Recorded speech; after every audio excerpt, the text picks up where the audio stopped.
अस्सलाम वालेकुम dear students, dear listeners.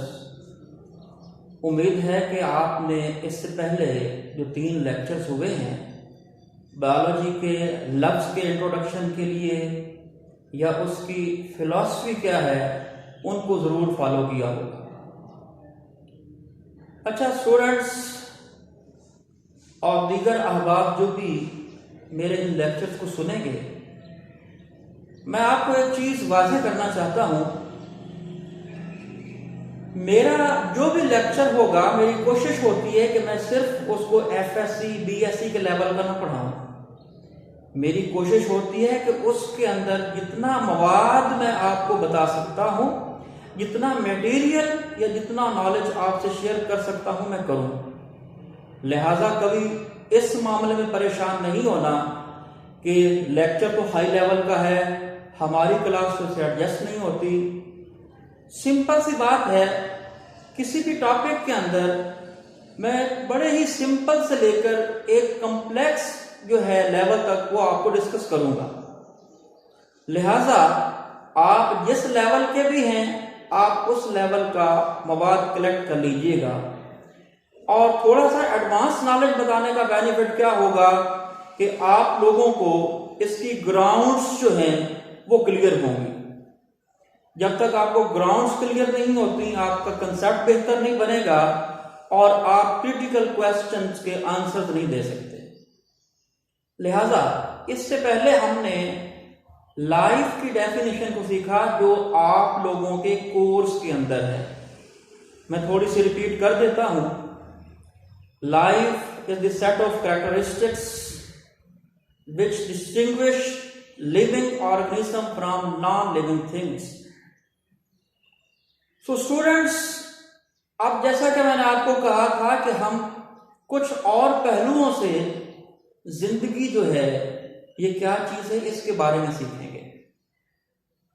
सबसे पहले कुछ फिलोसफर्स की मैं बात करूंगा जिसके अंदर मैं हमेशा अपने स्टूडेंट्स को, अपने सुनने वालों को गाइड किया करता हूं। किसी ने अल्लामा इकबाल रहमतुल्लाह अलैह से पूछा था कि आप जिंदगी को क्या समझते हो, तो आपका एक बड़ा मशहूर जो है वो शेर मुझे याद आ रहा है। अगर उसकी हम तशरीह या एक्सप्लेनेशन कर लेंगे तो लाइफ बड़ी आसानी से हमें समझ आ जाएगी। क्या कहते हैं आप, जिंदगी क्या है अनासर में ज़हूर तरतीब। जिंदगी क्या है अनासर में ज़हूर तरतीब, और मौत क्या है उन्हीं अनासर का परेशान होना। यानी कि इकबाल ने तो सारी बात एक लाइन में समझा दी। इससे पहले हमने एक क्वेश्चन राइज किया था कि व्हाट इज लाइफ, जिसको हमने साइंटिफिकली देखा। अब फिलोसफर्स की जबानी वो क्या कह रहे हैं कि अनासिर जो हैं यानी कि एलिमेंट्स वी नो, जब उनमें एक तरतीब बनती है जिसको हम ऑर्गेनाइजेशन कहते हैं। आप लोग बायोलॉजिकल ऑर्गेनाइजेशन को भी जानते हैं और आप लोग सिर्फ इस ऑर्गेनाइजेशन को नहीं जानते बल्कि आप तमाम तर लेवल्स को भी जानते हैं। पता है ना, सब atomic level, atomic level, molecular level, organelles, cells, tissues, organs, organ system and organism. Dear students, अगर इन तमाम लेवल के अंदर की बात देखी जाए तो इनमें बेसिकली एलिमेंट्स आपस में जुड़ते चले जा रहे हैं। इकबाल ठीक कहता है ना, जिंदगी क्या है अनासर में ज़हूर तरतीब। यानी कि जब अनासर के अंदर, जब एलिमेंट्स के अंदर एक बायोलॉजिकल ऑर्गेनाइजेशन हुई, एक तरतीब लगी, तो क्या बना, लाइफ। अब बायो की जबान में मौत क्या चीज है? जब आपके सारे सिस्टम्स रुक जाते हैं, डिकम्पोजिशन स्टार्ट होती है और एक टाइम आता है कि आपकी बॉडी के अंदर पाया जाने वाला ऑर्गेनिक मैस जो है वो सारा मुंतशिर होता है, डिकम्पोज हो जाता है, रिसाइकल्ड हो जाता है और जमीन में मिल जाता है।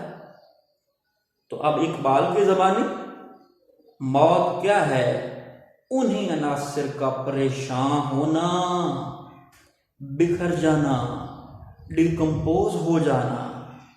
स्टूडेंट्स, यकीन आपको इस फलसफादान की बात समझ आई होगी।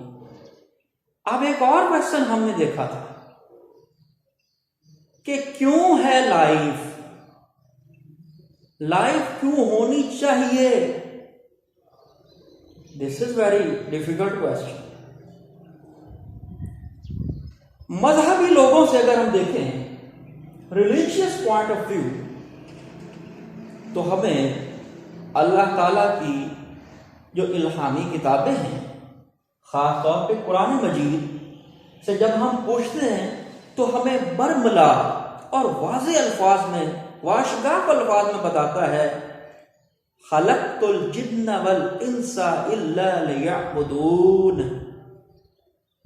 अल्लाह तबारक व तआला फरमाता है, हमने जिन्नों और इंसानों को इसलिए पैदा किया कि वो मेरी इबादत करें। What is the purpose behind life? Why there should be life? अल्लाह तबारक व तआला ने वो तमाम तर कंसेप्ट क्लियर कर दिया। तो ये है हमारे पास मजहबी पॉइंट ऑफ व्यू कि हमें क्यों बनाया है। हमें इस कायनात को एक्सप्लोर करने के लिए बनाया है, हमें पूरी कायनात को मुसख्खर करने के लिए बनाया है, इबादत करने के लिए बनाया है। तो लाइफ का पर्पस असल ये है कि हम अल्लाह की इबादत करें। फिलॉसफिकल पॉइंट ऑफ व्यू से अभी हमने अल्लामा इकबाल के शेर से थोड़ी सी एक्सप्लेनेशन से मदद हासिल की। मजहबी पॉइंट ऑफ व्यू से मैंने आपको थोड़ा सा बताया। मैं इस चीज में थोड़ी सी एक्सटेंशन और करना चाहूंगा।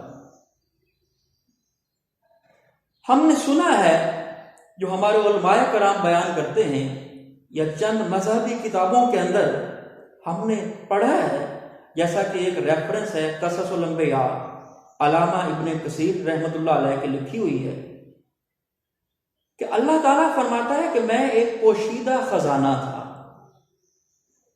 गौर से सुनने वाली बातें हैं, थोड़ा सा कोशिश ये है कि आपको पता चले why there should be life, जिंदगी क्यों है। अब बायो यहाँ पे खामोश है, साइंस यहाँ पे खामोश है। अल्हम्दुलिल्लाह, अल्हम्दुलिल्लाह हमारे मजहब ने 1400 साल पहले ऐसे सवालों का जवाब दे दिया। अल्लाह फरमाता है, मैं पोशीदा खजाना था, मुझे शौक पैदा हुआ कि मैं रब कहलवाऊं, तो मैंने तुम सबको तख्लीक किया, बना दिया।